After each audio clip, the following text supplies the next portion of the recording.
السلام عليكم، انا عبد الله الربيعي، موبايل ديفلوبر. ده الفيديو الجزء الثاني من سلسله ازاي ترفع. هو ما كانش سلسله، المفروض يبقى فيديو، بس لقيت الفيديو الاول طول قوي، وصل ل 40 دقيقه، فانا قلت ايه اخليهم على فيديوهين.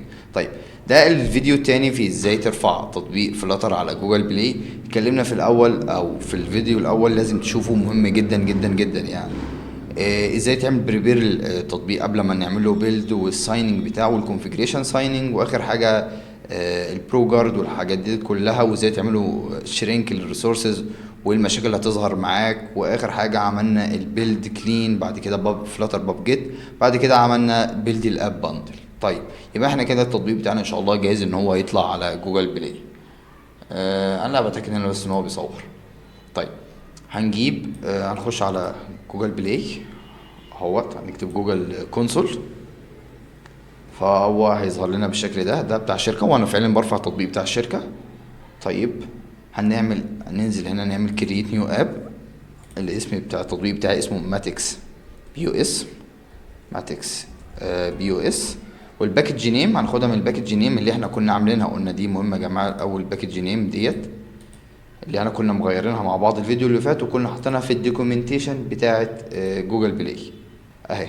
باكج نيم اهيت، كوبي، وهروح هنا اعملها بيست. طبعا هو هيديني ايرور عشان انا مستخدمها قبل كده، تشيك افيلابيلتي، يقول لي خلاص اوريدي انا مستخدمها قبل كده. انا حاليا بتكلم من المونتاج، الحته بتاعت جوجل بلاي اللي انا جبت الام دي فايل اللي انا جبت منه الباكج نيم ده، انا كنت شارحها في بارت 1، بس حصل مشكله في بارت 1 فاضطريت اصوره تاني، فانا نسيت اشرح الحته ديت. تمام. الفكره ده كان الامبلمنتيشن او الاوتبوت اللي هيطلع من البرومت اللي انا كنت سايبه في نوشن فايل، اللي هو بقول لك اعمل انالايز للبروجكت ده، طلع لي شورت ديسكريبشن، او اعمل لي الكومبليت جوجل بلاي جايد. ده اول حاجه. تاني حاجه بقى بالنسبه لحته الشيك افيلابيلتي، اللي هو انت والله بتشوف الباكج دي اللي انت حاططها حد مستخدمها قبل كده ولا لا. فهو بيطلب منك تحط الباكج، هيقول لك انت عاملها ريجستر يا باشا ولا لا، تقول له لا انا مش عاملها ريجستر، فيقول لك بعد اذنك روح اعمل لها ريجستر. تمام. فانت هتروح تعمل لها ريجستر، هينقلك للاندرويد ديفلوبر فيريفيكيشن. فبتتك هناك في بوتون كده اللي هو ريجستر ا باكج نيم.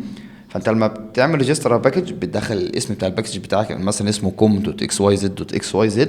بعد كده بتدخل الاس اتش اي كي، تروح البروجكت بتاعك اي اي تقول له انا عايز اطلع الاس اتش اي، هيديك كود هتعمل له رن في التيرمينال، هيطلع لك الاس اتش اي كود بتاعك، يبقى كي كده هتاخده كوبي وتعمله بيست على طول بس. وبعد كده هو والله بيعمل تشيك هل الباكج ديت حد مستخدمها قبل كده ولا لا، ولا الدنيا تمام. والله لو الدنيا تمام خلاص هتتسجل كده، بقت بتاعتك وبقت على متسجله على الايميل بتاعك وخلاص، دي كده بقى زي الاي دي ومفيش حد يعرف يستخدمها تاني. تمام. بس كده يعني، ان شاء الله تكون فهمتوا الحته ديت. بتحط اللغه بتاعت التطبيق بتاعك، اللغه الديفولت مثلا عربي او انجليزي، وبتعمل له ان هو اب، وتعمل ان هو فري، وبتعمل توافق على الشروط ديت، ويبقى التطبيق كده يتكريت خلاص. اول ما الكريت هيظهر لك هنا او يدخلك على التطبيق على طول. انا هجيبه من هنا بس. هو كان اسمه اهو بي او اس، اللي هو الباكج نيم اللي احنا ضفناها. هنعمل فيو اب. اول حاجه هنا بقول لك ستارت تيستنج، لا مش هنبدا تيستنج. اول حاجه سيت اب يور اب، دي تاسكس اللي احنا المفروض نعملها. هنقول له سيت برايفسي بوليسي، البرايفسي بوليسي اللي احنا عملناها الفيديو اللي فات وحطيناها على ريبو بتاع الشركه، او اي ريبو انت تعمله. وبنخش في الريبو ديت، بنعمل ادمي الريدمي فايل، وناخد اللينك بتاعه، وده بيبقى البرايفسي بوليسي. تمام. وشوفنا ازاي بتتعمل، حتى انتوا ممكن تاخدوها اهيت وطلعوا حاجه زيها كده، وانت بتقرا الحاجات الموجوده فيها، وبتحط الادرس بتاع الشركه والايميل والحاجات دي. الاي اي بيطلعها كويس جدا يعني، وانا رفعت ما شاء الله تطبيقات ياما، ما فيش حد اعترض، ما فيش حد قال اي حاجه، والدنيا زي الفل وستيبل يا باشا يعني الدنيا الحمد لله. طيب، انا كده عملت سيف. انا ناسي ارجع تاني كده. اول حاجه خلاص الاب اكسس. هل انا الاب ده مفتوح لاي حد يخش ولا لا؟ في حاجات اللي هو لازم تعمل لوجن او كريت اكونت او الحاجات دي كلها عشان الناس تخش التطبيق. ايوه فعلا، انا في التطبيق عندي لازم تعمل لوجن، ما عندناش كريت اكونت عشان الشركه اللي بتكريت الاكونت، عشان ده تطبيق بوينت اوف سيل. فهنقول له لا، في سم فانكشناليتي ريستريكتد. هقول له اد انستراكشن، دي مثلا هسميها لوجن log in to the، خلينا too small to the app. طيب، اليوزر نيم والحاجات ديت، اول حاجه تيست دومين، عشان ما عندناش غير يوزر نيم وباسورد. تيست دومين، وعندنا الباسورد 10 20 30. بس كده.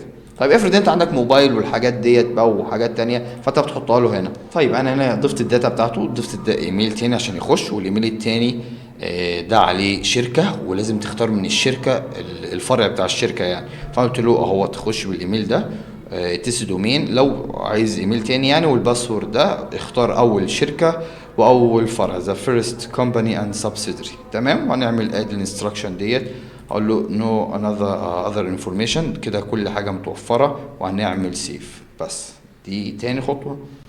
نيجي عند التالت الادز. انا الحمد لله ما فيش ادز في التطبيق ده، تطبيق بتاع بيزنس اكل عيش يا باشا. نعمل سيف، نرجع، خلاص خلصناها. هنخش في الرابع الكونتنت ريتنج. هنقول له الموضوع ده سوشيال ولا all other types. I agree. الايميل ادرس، هنقول له الايميل ادرس اللي احنا خدناه هنا، الايميل ادرس اهو بتاع الشركة.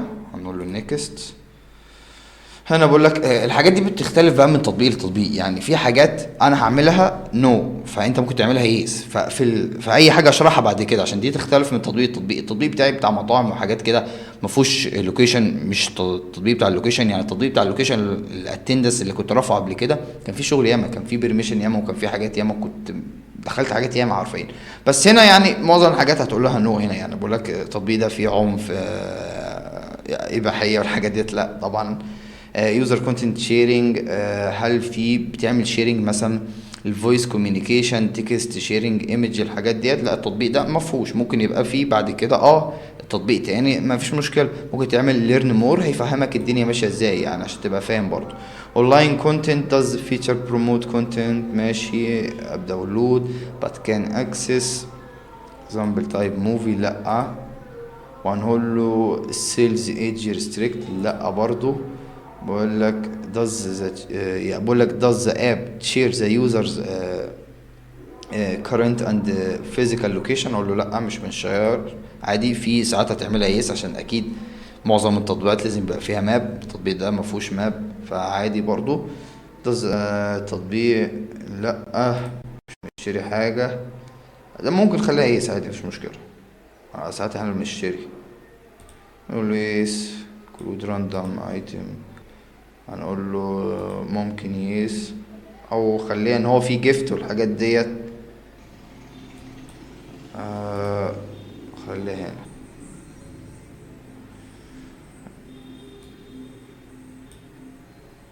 no in the app web browser no primary news educational، لا هو مش بتاع ده ولا ده. بس هعمله سيف وهعمل كده نيكست. هيقول لي والله ان هو الريتنج في البرازيل التطبيق بتاع بلس 18 للكبار بس، في نورث امريكا بلس 17، اوروب بلس 18. طيب انا كده خلصت الحمد لله بتاع الكونتنت ريتنج. هيقول لي تارجت اودينس. بص همشي في الستبس ديت كلها. لو انا اديته مثلا اديته 13 15 سنه، بس انا عشان التطبيق بتاع بيزنس، التطبيق بتاعك ممكن يبقى مثلا من 8 من 6 سنين وانت طالع يعني، لا بس التطبيق بتاعنا عايزه اوفر 18، ف اتس اوكي يعني. نيكست. بس على طول هو سكيب الاب ديتيلز، الادز، الستور، اعمل لهم سكيب عشان انا مش متارجت الاعمار الصغيره ديت. بس يعني كده خلصنا ديت. الداتا سيفتي بقول لك التطبيق بياخد ايه ديت. لو انت بتنزل تطبيق بيقول لك ان التطبيق ده مثلا بيلم الداتا والحاجات ديت، اقول له التطبيق بتاعي بيشير، ايوه انكريبتد، كل حاجه انكريبتد. بناخد مثلا يوزر نيم، لا انا مش باخد اي حاجه. وش following method account creation، ممكن اخليها my app doesn't allow user to create account، وده فعليا احنا اللي بنعمل له account. كان user login yes. طب مين اللي بيعملهم بقى؟ through employee او enterprise account او out of indication، مفيش مشكلة، او other عادي. بلاش other عشان منقعدش نكتب. بقولك do you provide a way user to request that data deleted؟ اقول له optional، اقول له لا. بس كده وخلاص، اقول له save او next.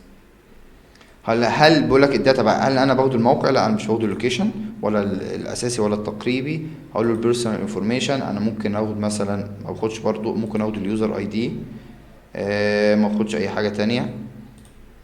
الفاينانشال او الفاينانشال انفورميشن لا ما باخدش اي حاجه، والمسج برضو لا، والفوتو ما باخدش اي حاجه من الحاجات دي كلها، ولا الاوديو ولا الفايل ولا الدوكس. ممكن فايل دوكس عادي مفيش مشكله. لا بس لحد دلوقتي مفيش، بس قدام ممكن يبقى فيه، فخليها كده. الكونتاكت لا ما باخدش جهات الاتصال عنده، والاب اكتيفيتي دي مهمه جدا. ان اب سيرش هيستوري لا، انستولد اب لا، other interaction عشان تريحك عشان ما يعملكش مشاكل. وديت اهم واحده، الكراش والمشاكل اللي بتحصل في التطبيق. لو انت حاطط مثلا، ولازم تحط سنتري كراش اناليتكس، فاير بيز كراش اناليتكس، كليرفاي تاني بتاع مايكروسوفت ده، وباخد مثلا الديفايس اي دي اساسي ده. نيكست، ديت حاجات بقى دي يعني بص حاجات روتينيه هنا، روتينيه. هنقول ايوه انا بعمل كولكت للداتا والشيرد. هنقول له لا الداتا ديت ما بتتعملش انفيرمالي، يعني ان هي بتتعالج زي ما بتقول كده في الرام وبتتمسح على طول، لا يعني بتفضل موجوده عندنا يا باشا. يوزر كان شوز لا، اليوزر ما يعرفش كوليكشن داتا از ريكوايرد لا، يوزر كان شوزر لا، اليوزر ما يعرفش يقول ان انا مش عايز الداتا دي ما تلمهاش يا جماعه، فاهم قصدي؟ بس فبقول انت بتحتاج الداتا في ايه، اقول له اب فانكشناليتي في الاناليتكس، ديفلوبر كوميونيكيشن، في الماركتنج لا مش عايز في الماركتنج، بيرسوناليزيشن برضو مش محتاج في البيرسوناليزيشن. اختار برضو نفس الحاجات الثلاثه اللي تحت دول، عشان احنا قلنا واحده للكولكتد واحده للشيرد. تمام، واعمل سيف برضو نفس الفكره، نفس الاختيارات هندخل اهو نو، واعمل داتا كولكت is required and functionality. هنا الاب functionality برضو. الموضوع ده تحسوه كده روتيني، وهو فعلا روتيني وحاجه بنعملها مره واحده، بعد كده بقى على طول بنفعل السي اي سي دي، بنبش على طول الكود على جوجل بلاي، فحاجه بتريح يعني. بس معلش اهو، بس ان شاء الله يعني اشارك كل حاجه كويسه. اللي كان نفسي يبقى التطبيق اللي انا شغال عليه او اللي برفعه دلوقتي يبقى فيه شغل، يعني اللي هو مثلا هو فيه شغل ما شاء الله كتير، بس ما فيهوش مثلا ماب الحاجات دي كلها. هو كده كده قدام يبقى فيه، قدام ده كمان اسبوعين ولا حاجه، بس مش ماب يعني، هيبقى فيه بيمنت والحاجات دي كلها. سيف، هنقول مثلا ستارت انتراكشن كولكت نو functionality analytics functionality analytics developer communication. اقرأ برضو الحاجات ديت، يعني مش لازم تتك عمياني زي ما انا بعمل. انا الحاجات دي قاريها قبل كده مليون مرة وشفت المشاكل ايه اللي حصل والحاجات دي كلها.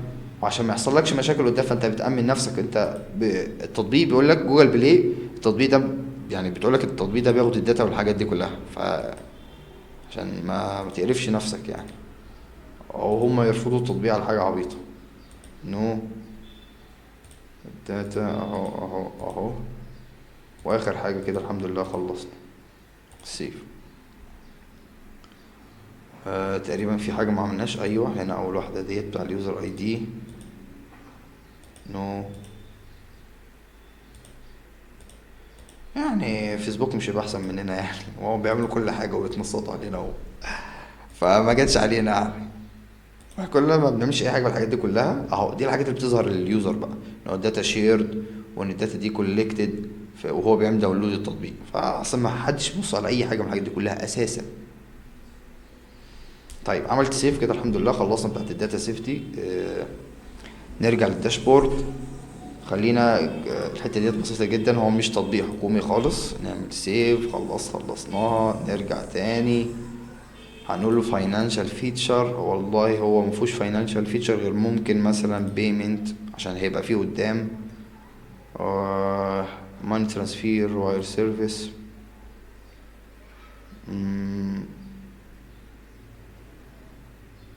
بس كده تقريبا مفيش اي حاجه. نعمل نيكست، نعمل سيف،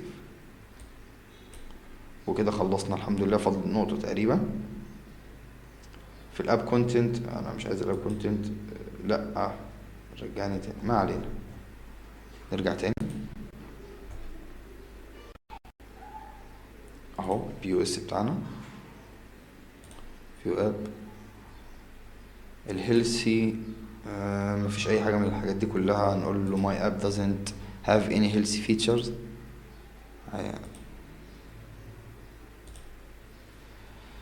بس كده الحمد لله. خلاص خلصنا. هنعمل السيت اب للاب الكاتيجوري بتاعته. مثلا هو عشان بيزنس فاحنا هنكتب مثلا بيزنس، وهنقول ان هو بتاع البرودكتيفيتي الانتاجيه برضو، برودكتيفيتي الانتاجيه. وممكن نقول فود مثلا، عشان فود اند درينك. بس ابلاي. طيب الكاتيجوري بتاعته هنقول له الكاتيجوري بتاعت الاب اللي هو البيزنس اهيت، ونعمل سيف. هي كاتيجوري واحده ممكن تحط لها كذا تاج بقى، تمام؟ يعني حطيت هي كاتيجوري واحده وحط لها هنا كذا تاج. نقفل. هو اب بيزنس. الايميل ادرس، نعمل الحاجات ديت. الايميل ادرس اهوت. الفون نمبر كان محطوط هنا اهو، الفون نمبر. واخر حاجه الويب سايت بتاع الشركه. نعمل سيف. خلاص. كل الحاجات دي خلاص كده زي الفل. نرجع تاني للداشبورد. فاضل اي حاجه سيت اب يور ستور ليستنج، اللي هو الاسم بتاع التطبيق والديسكريبشن والحاجات دي كلها. خد بالك احنا هنعمل هنا اتنين، دي باللغه العربي اللغه العربيه، عشان انا خليت اللغه الديفولت بتاع التطبيق العربي. فانا هفتح هنا كده جوجل ترانسليت، وهاخد الديسكريبشن اللي الاي اي كان عامله واحطه هنا اهوت. اول حاجه خلينا نعملها في البريفيو، حتى في البريفيو بيبقى شكلها اجمل. شكرا. اهو الشورت ديسكريبشن. شوف هو فاهم. مش نخش كده اهو. هو زعلان، هو قالك احنا عايزين 80 حرف بس، ففي حاجة زيادة مثلا. هما 86 بس كده. نحط البيع والمطعم مقبولة. طيب خلينا ناخد الكلام، باقي الكلام بتاع الديسكريبشن. انا ممكن اقف الفيديو هنا واخلص الحاجات ديت مع نفسي. وانت بترفع على جوجل ابل ستور، مفيش كلمة تنفع بالانجليزي، مفيش الهبل ده. يعني جوجل بلاي متساهلين في الموضوع ده. ابل ستور مفيش حاجه اسمها تحط ايكون او ايموجي او كلمه انجليزي في العربي او عربي في الانجليزي، مفيش الكلام ده. يعني هو اقول لك اداره متجرج من اي جهاز يعمل بنظام الاندرويد بي او اس، من اي جهاز ماتكس اهو، بي او اس ماتكس حل متكامل لجميع والحاجات دي كلها.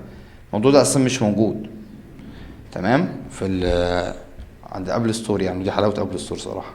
طيب الاب ايكون، انا هنضيف الاب ايكون دلوقتي. هنقول له ابلود، بس يلا ما علينا. نقول له برضو ابلود بتاع الفيتشر جرافيك. الحاجات ديت المفروض انت مالكش دعوه بالحاجات ديت، الراجل يوفرها لك، اللي هو الديزاينر اللي شغال معاك في الشركه والحاجات دي كلها. هي ديت بتاع الفيتشر جرافيك. وكده هتقبل ان شاء الله. ايوه اهي اد. طبعا الاحجام ديت لازم تبقى مظبوطه اهي 512 في 512. طب انت مش عارف تعملها، تقول كده ايمج ريسايزر وتخش بتاع ادوبي. ادوبي احسن حاجه، فري وسهل ومفيش اعلانات ومفيش اي حاجه، يا دوب هتلوجن وخلاص والدنيا هتشتغل معاك. طيب فاضل سكرين شوت بتاعت التابلت، عشان هو احنا قلنا تابلت بس. لود ديسكتوب من ده لده كده هما.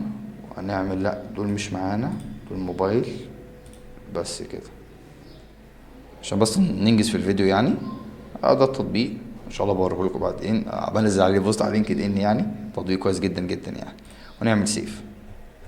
بس كده خلصنا الحاجات. اندرويد اكس ار والكروم والحاجات دي مش محتاجينها دلوقتي، مش محتاجينها اساسا. طيب انا كده خلصت العربي. اخش بقى في الانجليش، اللي هو سيلكت لانجوج، تبقى انجليش. انجليش اهو، يونايتد ستيت، ابلاي. فدلوقتي هتلاقي الكلام ده كله بقى فاضي. الايكون زي ما هي، عايز تغيرها غيرها مفيش مشكله. بس نفس الفكره هنحط هنا ماتكس بي او اس، وهتنزل هنا شورت ديسكريبشن هناخده بقى زي ما هو كده، مش هنتعب فيه اهو. نمسح كلمتين ولا حاجه. بس والله الحاجات دي ما بتفرقش في التطبيق بتاع بيزنس، انما لو التطبيق بتاع السوشيال ميديا والحاجات دي اهم حاجه يعني. انت لا هتقعد بقى ما تكروتهاش زي ما انا بعمل كده، ان مفيش حد بيقرا الكلام ده الا نادرا. بس الكلام ده كله صح، وانا مش بكروتها بمعنى ان انا حاطط كلام غلط او اي حاجه، يعني انا مش مهتم بالشكل قوي. مش حاطط كلام مختصر قوي اللي هو يجيب لك لا، يعني حاطط كلام بتاع الاي اي اللي هو فعلا الحاجات اللي موجوده في التطبيق احنا ممكن نختصرها في حاجات احسن. بس ديت يعني ايه، تفي بالغرض يعني كما يقال. انا كده زي الفل، خلاص حطيت الديسكريبشن بالانجلش والعربي وكده زي الفل عملنا سيف والداتا سيفت وكل حاجه الحمد لله ما فيش اي مشكله، وده زي الفل كده. هعمل خلاص انا كده التطبيق بتاعي جاهز ان انا ارفع التطبيق. اخش بقى فين؟ في التست اند ريليز. انت مش بتاعت البرودكشن هتبقى مقفوله معاك، او ممكن تبقى مقفوله معاك لو تطبيق جوجل بلاي بعد 23. التطبيق بتاعي ده قبل 23 بتاع الشركه يعني من زمان. بس كده هو بيقول لي شوز وان في مشكله تقريبا. اديت ريليز اهو، انا كنت هرفع واحده كنت بتست مش مشكله اهو. دي الريليز برودكشن بعد ما كريتنا الاي بي احطه هنا ابلود. لا حول ولا قوه الا بالله. بس هو كده بيعمل ابلود. الموضوع ده برضو موجود في الديسكريبشن اهوت على طول. الجديد في الريليز كوبي. ده العربي الاول، لا احنا عايزين نحط الانجليش اهوت. خلاص كده حطيناه. نعمله ترانسليت دلوقتي قبل ما هو يعمل ابلود. كوبي. هنخش تاني وتيجي تمسح السطر اللي في النص ده، تعمل سبيس ما بينهم وتحط الكلام بس. والفيرجن ريليز نود اهو، تاخده كوبي كده.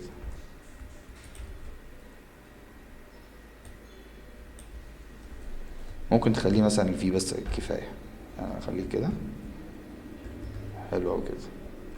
هنخلي دي كده كابيتال او صمولة صح. بس قبل ما يخلص هنستنى ما يخلص وان شاء الله الدنيا تمشي زي الفل، والسايننج والحاجات دي كلها تبقى تمام. طيب الحمد لله هو كده خلص، هيبدأ يعمل بروسيسنج اهوت ان شاء الله خير. طيب هو كده خلص والحمد لله الدنيا زي الفل، اللهم لك الحمد يعني مفيش مشاكل، فانا مبسوط جدا. هو المفروض ميبقاش فيه مشاكل بس يعني ايه الواحد برضو ايه بيأمن نفسه يعني. قول لي في ايرور نو كانتريز والريجن، ما اخترناش الريجن والكانتري. قول له يا عم مفيش مشكله، انا هرجع تاني من بره اهوت. طيب اهو انا رجعت اهو سيلكت ريجن. الخطوه هنا فوق كانت في الداشبورد، كانت الستيب رقم 1 ما شفتهاش. اد ريجن هقول له يا باشا احنا في كل الدنيا، هقول له سيف بس خلاص كده. والريليز وده الريليز اللي نشتغل عليه والريليز داشبورد. طيب نرجع للداشبورد تاني. خلاص انا كده خلصت الستيب رقم 1 و2 بريفيو ريليز وكونفirmation. هقول له edit ريليز عشان اقول له نيكست.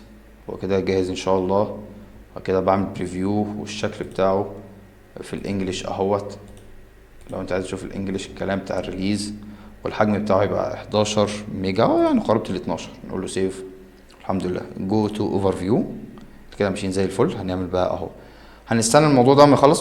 طبعا لما يبقى فيه ايشيو هحللها على طول. كومبليت هنقول له does app use advertising ID. اقول له مثلا يس. الادفرتايزنج اي دي ده بيبقى في الماركتنج والحاجات ديت. ساعات احنا ممكن بيعمل معاك مشاكل لو انت حاطط مثلا فاير بيز مسجنج اي حاجه في السنتري والحاجات دي كلها.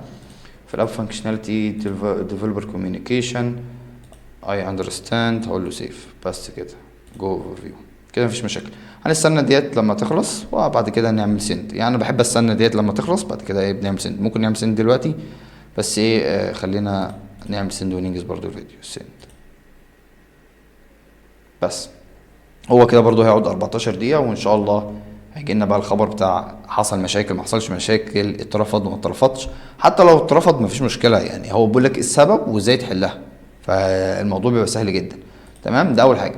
تاني حاجة انا عملت الحاجات دي على بيزد على التطبيق بتاعي. انت ممكن التطبيق بتاعك يبقى فيه فيتشر غير دي كتير فتضطر تختار، بس بتبقى بتفرق في حاجات بسيطة. بس ده الفيديو بتاع المرة دي. ان شاء الله يكون هو في مشكلة طبعا تقريبا في الانترنت ولا حاجة، فممكن نعمل ريفرش تاني. بس الحاجة كده المفروض اتبعتت يعني.